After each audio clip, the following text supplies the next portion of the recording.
My name's Adele Onyango and welcome to another episode of Legally Clueless. No, seriously, I have no clue what I'm doing, but I'm pretty sure I'm not the only one. Hey you, welcome to episode 209 of Legally Clueless. Thank you so much for rocking with this podcast. If this is your first time tuning in, audio episodes like this go out every single Monday, which of course you can stream on Spotify or everywhere else that you can get podcasts on. And we have a super awesome video series, 3 seasons out, which you can watch on our YouTube channel or on our website.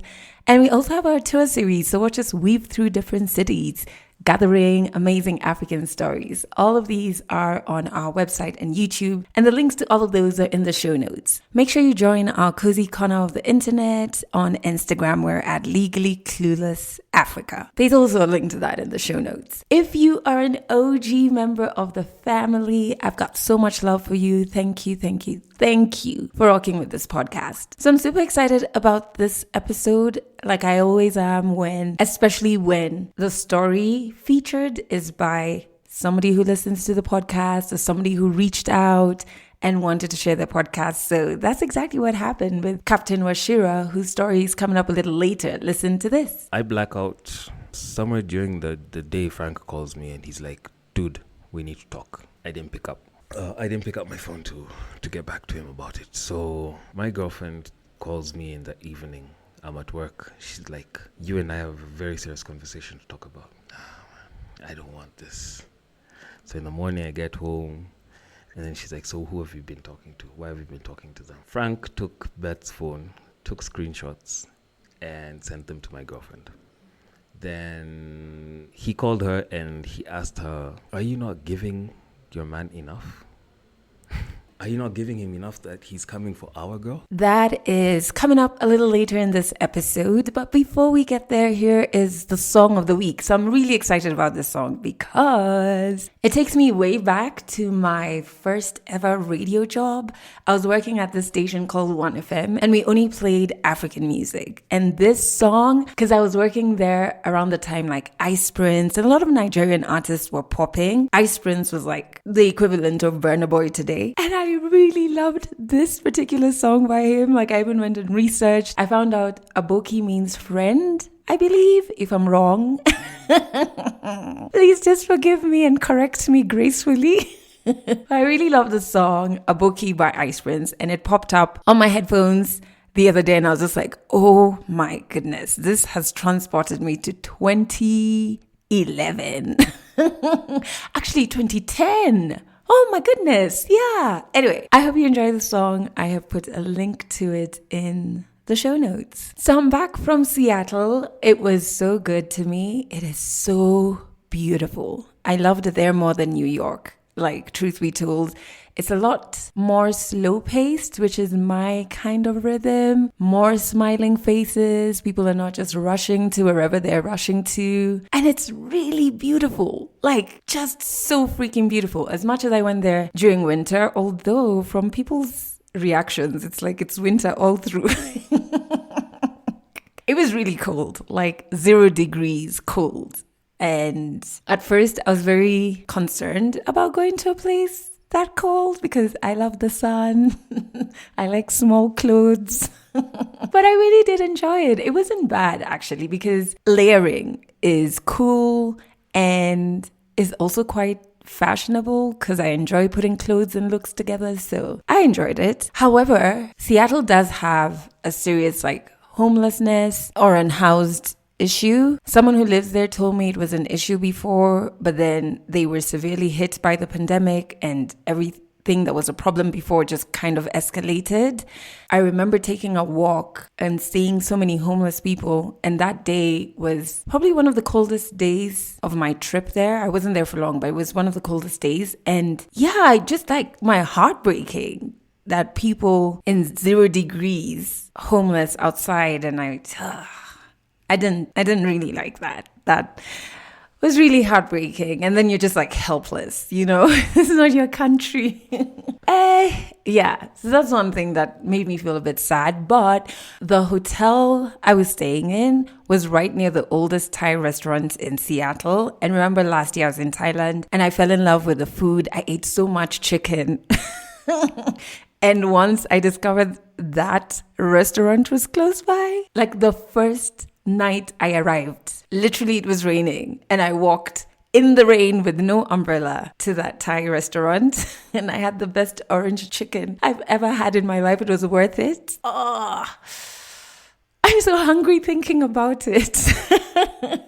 I was constantly at that restaurant my entire trip there. And I went obviously because of my work with the Moth and just hosting and storytelling. And the performance was just amazing. It was at the Discovery Gates Center, which is part of the Gates Foundation. And it's this exhibition space where they have like fantastic exhibitions happening that are linked to like work in changing the world. We had both a virtual and in-house audience, and it was the biggest event they've ever hosted.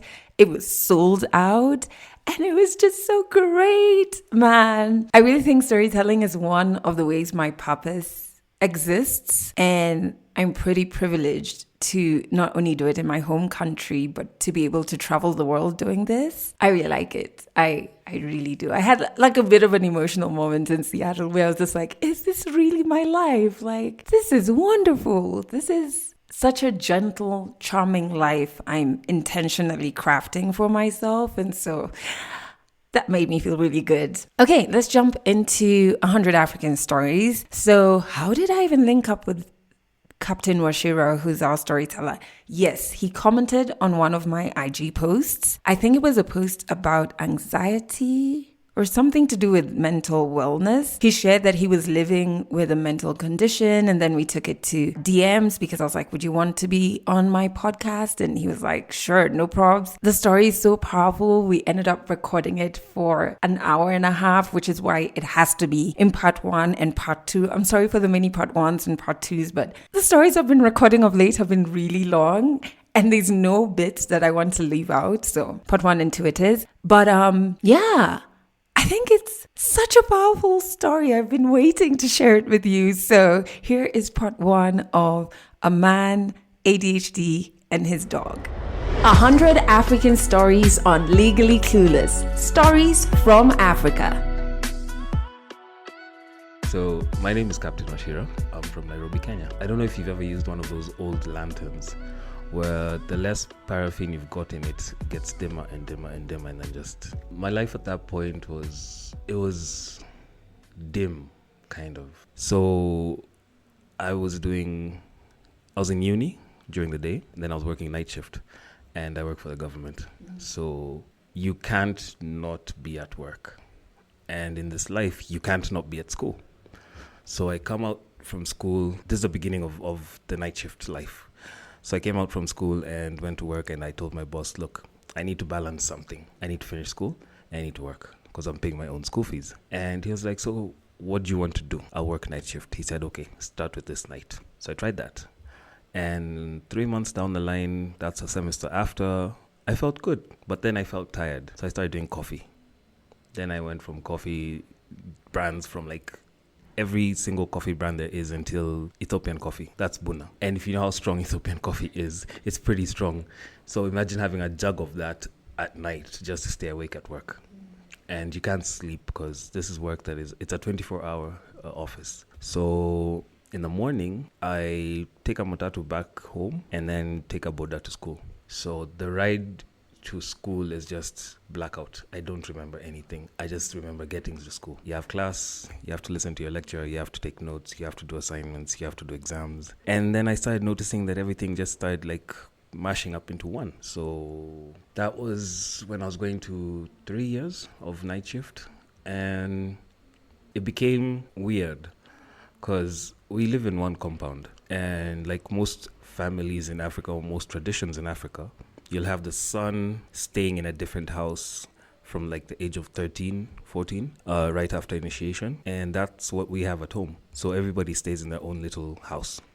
Now it's a 1 bedroom. Everybody has their own 1 bedroom house. And I started noticing that every time my parents leave for work, I'm coming home. Every time I'm leaving for work, they're coming home. And then it grew out where I noticed that when I'm going into town, people are going out of town, and the opposite. So people started asking me, like, where are you going? Why are you going there at this time? Why are you still texting at this time? And I just had to tell them, like, I'm going to work. What kind of work are you doing? So I still can't talk about which work I was doing, but it started confusing me, whereby I start losing friendships. I start losing networks that I had.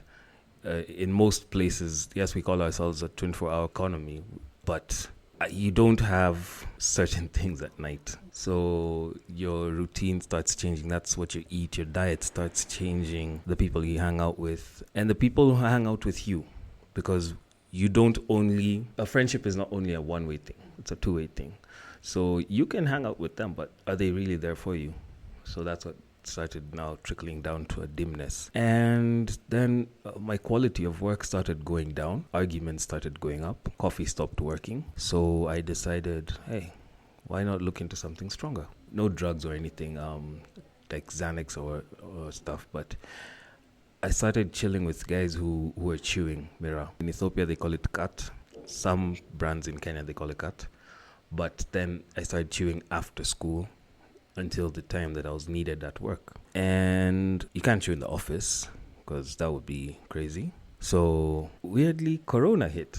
So I come from school. It wasn't so serious. Schools weren't closed then. Universities, that is. And I started wondering, what if I just wore a mask and just continued chewing under the mask? And so I did so. So I'd chew for like, say, an hour or two while I'm at work. But then I got used to smoking cigarettes so much that it was now bothering me. So these two things go hand in hand. You can't have a peanut butter and jelly sandwich without the jelly. So I'm in the office and I start asking guys, like, do you know where, like, we can smoke around here? There's a smoking zone. Can I smoke in the bathroom? We have smoke detectors everywhere. We have cameras everywhere. So one day a guard told me, by the way, nakuonanga ukitoka. I see you getting out of the office. I'm guessing you're going to smoke. I'm like, yeah. Bono, just go to 4th floor. So there's a smoking zone. No way. That's where I started going. And that now built up something else where now I can smoke freely. It didn't work for long. I thought it would. It worked for a bit. It worked until now I was going to clock 4 years of night shift. So in 2020 December, one of the supervisors, the new supervisor that I had, started telling me, whatever you're doing is not according to the policy of the institution. You can't be doing this. You can't be doing night shift. Who told you? Who told you? Who told you? January, Feb. And I went to my boss. I'm like, yo, have you talked to certain person? Have you told her that we have an agreement? And he was like, yes, but she keeps on bugging me. So he told me that if she ever does that again, tell me. She stopped. But then in June of 2021, she sent me an email, and I'm guessing it's on Tuesday during the day, and that email was just basically telling me, your agreement of night shift is done. From tomorrow morning, you're starting your 8 to 5. This is after 4 years of night shift. At the same time, I was in uni, so I don't know what she wanted, but that semester I was doing community service, and our university, like, everybody has to do comm service. So we'd picked out one of the hospitals in Pangani, and we were delivering stuff there. So I'm in the middle of this big project we've invested money in, and now she wants to switch up everything. That Wednesday, we were supposed to deliver beds and some other instruments to the hospital. And I didn't go to work in the morning. I was to leave work at night shift. That's Tuesday, Monday morning, leave work, go to school. So I left the office, went home, thought about it, changed into casual clothes, then left to the hospital to go and deliver. I'm still being waited for at work. So when I left the comm service work, went to the office, I sat down, and then guys started looking at me like, hey, dude, you're late. But I'm late because I had things I'd planned. And I can't miss out because at the end of the comm service, the lecturer, who's your lecturer for community service, comes to the place and sees the handover. So I'm in the office, I'm at my computer, and I fell asleep for about 4 hours. So my boss comes and wakes me up. He's like, what's wrong? Why are you here? I told him a certain person told me to come, the supervisor. And you agreed. I was like, so what can I do? It's either that or I get into trouble. He told me go home. So I went home, and then that began the tussle between she and I. What are you doing? Why are you not following orders? I'm your supervisor. In that moment, that time frame, I had domestic issues with my then, can I call her wife, engaged, something, girlfriend. We were not understanding each other. She'd quit alcohol, apparently, but she also picked up Mira. So I found out that she was drinking while I'm at work, which brought in a problem. And she was a violent alcoholic. I don't know. One thing about the pandemic, and I think a lot of people now know, is that it caused a lot of disruptions, domestic disruptions. A lot of people fought with their people. A lot of people never thought that it would come to this, which is now breakups and fighting and stuff. But then a lot of people also discovered good things about their people. That, hey, she actually listens. He actually listens. He'd actually devote more time into doing certain things. Because during the pandemic, it was just wake up, you have your laptop, you'd probably change your shirt, put on a sweater, and down you have your shorts or you're in boxers, and then you guys are just lazing around the house. So she'd be in one room, I'd be in another room. And it's the same thing for a lot of couples. But then for me, I had the pass. What did they used to call us?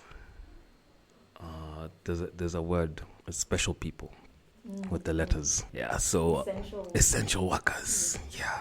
So since I was an essential worker, there was no point of me being home. So one day I came home and the house smelled like Smirnoff black ice. This fruity, alcohol-y taste. So I asked her, have you been drinking? She was like, no. Okay. I left it there. When I went to the wardrobe, I just moved one piece of clothing and then bottles just came out. Bottles. I was like, no, man. So she hadn't heard it. So I just put them back, acted like I didn't see anything. Then the second day happened and the third day happened. And I was just like, no, because I know where this goes. So I snapped and became angry. And for once, I could not control my anger. And that's not violent anger. It was driven by disbelief. And I just went out on her and asked her questions. And yeah, we started arguing. What caused the meltdown? I call it a volcanic eruption. So we, from the beginning, from even before the pandemic, we'd chill together. I wanted us to socialize with other people. So we started chilling with other friends. So there's this one friend of mine, let's call her Beth. Beth and I had been friends. We'd been talking. And Beth's boyfriend was introduced to me by another friend. So Frank and Beth were dating. And then Ben introduces Frank to me. I find out that he's Beth's girlfriend. I'm like, oh, cool. So to me, since I was already her friend, our communication is normal. But 1 month down the line, 2 months down the line, this guy Frank is just like, dude, this is my girlfriend. I'm like, yeah, I know. Then why are you guys talking at 2 a.m., 3 a.m.? Because she and I chew, so we're awake during that time. One day, they were outside Nairobi, and a friend of theirs had invited them to some party. Back then, during the pandemic, parties were not legal. So since it was outside Nairobi, not a lot of cops were involved into breaking up parties, house parties back then. So she told me, while we were texting, she told me that he's outside with the boys, she's inside with the girls. And we talked until I think around 5 a.m. Then I black out. Somewhere during the day, Frank calls me and he's like, dude, we need to talk. I didn't pick up. I didn't pick up my phone to get back to him about it. So my girlfriend calls me in the evening. I'm at work. She's like, you and I have a very serious conversation to talk about. Man, I don't want this. So in the morning I get home and then she's like, so who have you been talking to? Why have you been talking to them? Frank took Beth's phone, took screenshots and sent them to my girlfriend. Then he called her and he asked her, are you not giving your man enough? Are you not giving him enough that he's coming for our girl? Is this what you guys do in your relationship? You guys just start dating other people while you guys are together? Oh. And she started flipping through my phone, showing me screenshots. I'm like, yeah, we talk. Oh, until 4 a.m. I'm like, yeah, as in Jabba. These are the conversations we have. So that argument ran for 3 days. None sleep. You guys are awake. 3 good days just arguing back and forth, breaking things. Then my niece, on the third day in the morning, my niece comes into the house. Now she's tall enough to open the door for herself. And this girl, my ex, goes to the kitchen, lower shelf. She wants to bring out some bags so that she can go and pack. And I'm going to stop her. So my niece comes in between us. And while I'm going to reach out my hand to hold my ex and try and tell her, no, stop, don't. She pulls out a bag and hits my niece. And my niece falls backwards with her head and starts wailing. I was just like, this is trouble. So when I'm picking up my niece, I look at my ex and I ask her, like, can't you even stop to tell the kid sorry? And she looks at me, and I've never seen someone with such cold eyes. And she said, why? She's not my kid. And she walks away. Hey, that's when I knew. Yeah. Before we settled into this house, her mom came over. And we had a sit down with her parents and my parents. And the agreement between her mom and I was that if she ever does anything to make you mad, before you hit her, call me and tell me, your daughter has become too much. Please take her back. And that's what I did. I called her mom and I was like, Mom, I'm done. I'm done covering up for her. So just come for her. So I'd been told by my mom that she doesn't think that this is a worthy relationship. And I kept on asking her why. And the other day she told me that your girlfriend came to my house drunk. She'd lost her job too because they were cutting down jobs. And she was working from home. She found this company, this online company, legit actually, transcribing. So my mom told me she came to the house, she was drunk. Second time she went to the house, she was drunk. And my mom was like, no. So it made me realize first that I didn't listen to my parents. I didn't listen to my friends. I didn't listen to me. So now I'm home. My folks are there. She's not around anymore. And my folks are like, okay, since she's not around, why don't you come over and eat with us? And I couldn't eat with them because I couldn't face them. I couldn't tell them that, hey, you guys were right, by the way. This girl is mad crazy. Well, I don't like calling people crazy these days, but she'd lost it. And I was sadly trapped in this toxic relationship. So my trust towards people stopped. I couldn't trust anybody anymore. I couldn't walk with my head high like I used to. I couldn't go to work and be like, yeah, she cooked this for me, because sometimes she'd cook, sometimes I'd cook. And the routine that I had was that since most restaurants in town were closed by a certain time, it was like 5 p.m., 6 p.m., everybody's down. I couldn't get dinner. So I used to carry food. And guys would like congratulate me, ask me questions. So when's the wedding? So, hey, she made you fish today, beef, hey. And now, Washira doesn't have any food. So people started speculating. So now that brought up questions. I started getting skinny and skinnier. Mind you, I'm still chewing. So I'd leave school, go chill with my friends, chew until around 7:30, then go to work. No eating. Finish work, go home, go to school. And school is my laptop. Finish class, sleep, wake up, go to work. Like that. Lost what? 20-something kilos in the span of 2 months. The realization that we need help came by when my folks were in the country.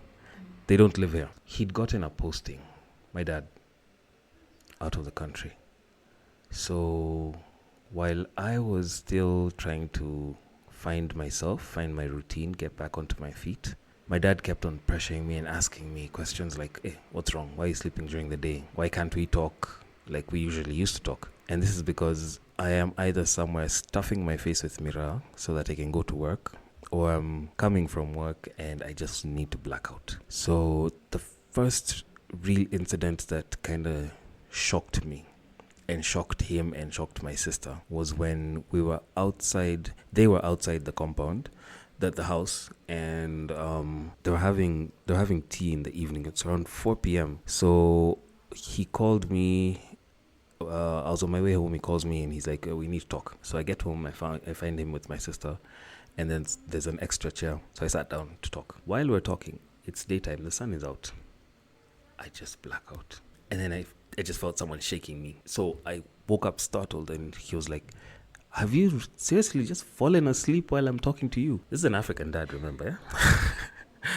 So you must have really big kahunas to fall asleep in front of your African father.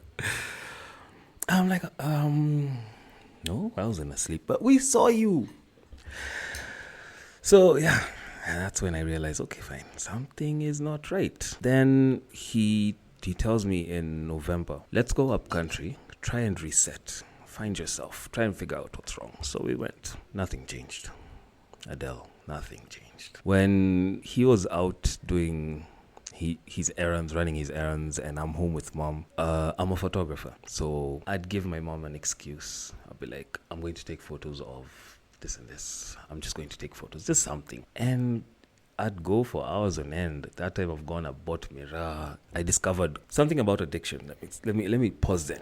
Something about addiction is, if you're addicted to a certain thing, you will find it. Be it weed, alcohol, mirror, cigarettes. Wherever you are, you will find it. Probably just go out of Kenya. Go to some European country, and I still bet you can find it. Because there's a ban of mirror to the UK. But I bet you can find it. If you look hard enough, you'll find it. And I found it. I was like, yes, okay, now I can buy mirror from here. And I was given a car, a 4x4. So I'd go to the lake, chew my brains out. And I used to chew and drink at the same time. And I'd come home. There's this back door that I used to use. And use that door, call my mom and be like, Mom, I don't want anybody to disturb me. I am editing photos. I will be done very late. And I know she's not going to stay up. So by the time I am done, they're asleep. This is a whole month of doing this. Apparently, I'm supposed to be finding myself, resetting. It's quite bull. So the last day, I have this really big fight with my dad. And the fight was just about, why can't you come out of your room to talk? I couldn't face my dad. I'm like, nah, man. And tell you what, that I'm addicted to Mira. So I come back to Nairobi. And then my dad has this talk with my sister. And then my sister calls me. She's like, come we talk. Kumbe, my dad is there. And then my sister goes like, Si umwambie, just tell him what you're addicted to. I'm like, come on. You can't tell me all like that. Like, I've kept your secret of you smoking weed for all these years. And now you want to put me... tell him. I'm like, no. Just tell... He is addicted to Mira. Mira, Washira. Mira ndio inakufanya ukonde. Mira ndio inakufanya usikuje kuongea na mimi. Kumbe ile siku ulikuja and your eyes are open like this. That is what you are on. There's an evening he called me and I couldn't close my eyes. My eyes were wide open. And then he asked me, it's like 9 p.m. He's like, why are you staring at me? I told him, I'm not staring at you. So then you close your eyes. I can't close my eyes. Man. So I was like, yeah, fine. I am addicted to Mira. Tangu lini. It's been a while. Like, if you were around, you'd know. It's what I told him. If you're around, you'd know is now what I never understood why I told him that. But now what I understand is that it's linked to my childhood. My dad's been a diplomat all my life. We've been moving all my life. I've been in boarding school since I was in class 2. My sister in class 3. So there's a lot that my parents have not known about me because I've been in school. So I kind of summed up my childhood by telling him, if you were around, you would know. And he asked me, what do you mean by that? And I woke up and left. So they flew out in January of 2021. And I went berserk. I went nuts. Like, I was nuts way before. I had not gone to work. December, I'd taken leave. November of 2020, I absconded work. October, I'd absconded work. So when they left in January, I'm like, they don't want to tell me anything right now. So I didn't go to work for the first 2 weeks. On the third week, I kind of felt guilty, so I went to the office. And my boss asked me, like, where have you been? I told him, hey, things are not good. At that time, I'd not been to the barber in, I think, like 2-3 months. My hair was all over the place. And he said, hey, Washira, you don't look okay. So tried working for 2 weeks. I'd come late. I'd sleep in the office. I'd submit my reports late. And then when I noticed this habit of, not really a habit, when I noticed that my work was dwindling, then I just stopped. I didn't go to work. So I used to take the car, go chew somewhere by myself and just isolate myself. And then that went on till February, March, and calls started coming through from my dad. Why are you not at work? What do you mean, why am I not? Like, how do you know I'm not at work? Someone called him from the office. So now my work life has fused into my family life, my personal life. If there's something that I know today, is boundaries are important. You've got to set boundaries. Be it between your guard at home, the person who opens the gate for you, and yourself, boundary. Even in your own mind, you've got to set boundaries. So now my dad knows about my work and I can't lie to him. So it just started complicating things. So January, February, March, April, May, June comes 2021. I'm just asking myself so many questions. Between June and January of 2021, I'd contemplated suicide more than 11 times, attempted twice. On the third time in June, I came home, mirror in my mouth, bag full of mirror. And I put the bag down, took my laptop, started listening to music. And smallest thing made me trip.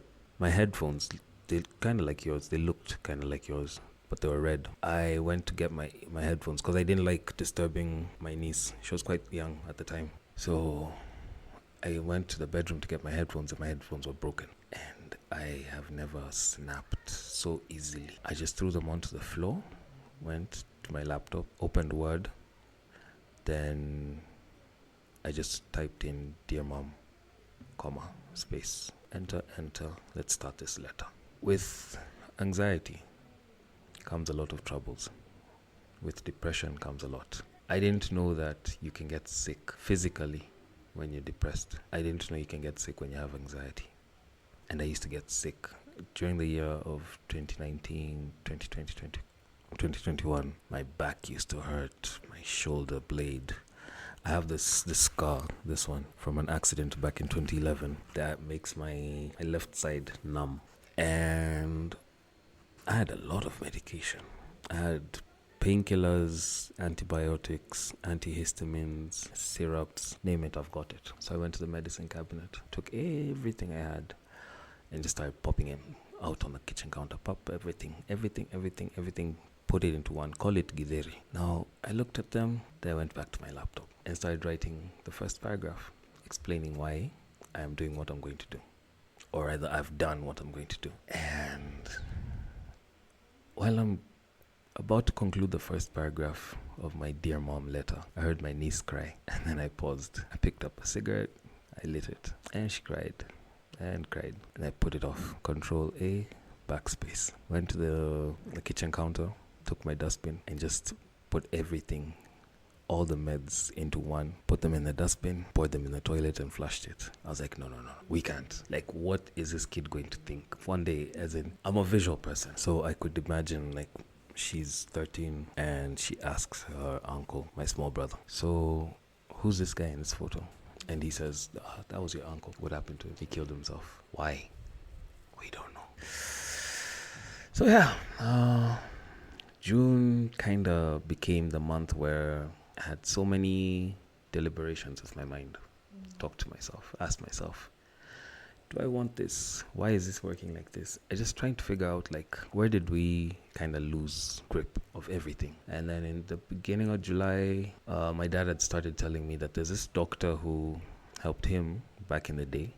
I should go to him. He's along Kiambu Road. And I just kept on stalling. Then one afternoon, I was like, damn, let's just go. I went to the guy, and he told me what I thought I knew, but I didn't have evidence, so I kind of like shoved it to the side. He sat me down. He's this old guy, and he told me, listen, your dad went through depression. Your dad went through depression for like a year and something, and if it wasn't for him talking to me, I don't think things would have been the same till today. My dad had a phase during that 1 year that he talked about where he'd drink silly, and he drank one day until he fell into the bathtub and couldn't get himself out.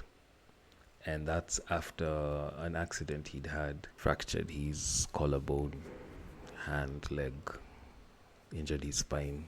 And this is a guy who fell into the bathtub drunk at night, and I had to get him out. So this doctor took out a notepad, and wrote an address, a name, and a phone number.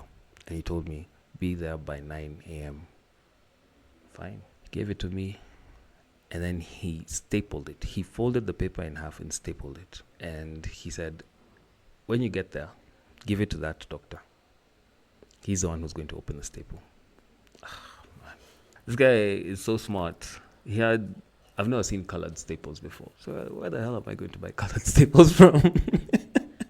This guy stapled it with a colored staple. And I got to the doctor and I was like, here. I was told to give it to you. Call him. So yeah.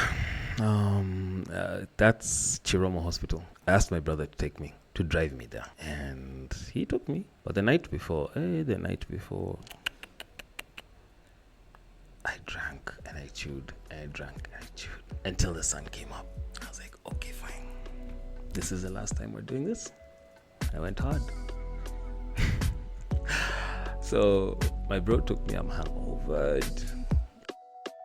Catch more African stories in the next episode of Legally Clueless. Wasn't that just such a powerful story by Captain Rashura? And that's only part 1. And I just really appreciate how open and vulnerable he was willing to be with us. I feel like many more African men are reaching out to share their stories, which is wonderful. I really love that. I think for so long, the patriarchy has denied men their humanity. And so it's great to see you owning your stories and even the vulnerable chapters of those stories. Yeah, and I hope you could pick something out of his story. You know, it's so interesting because I was having dinner with friends last week and, you know, we were talking about relationships. Most of the times we talk about, you know, the things other people do wrong. If you're a straight woman, you're talking about, you know, I'm looking for a man who does this, or I once dated this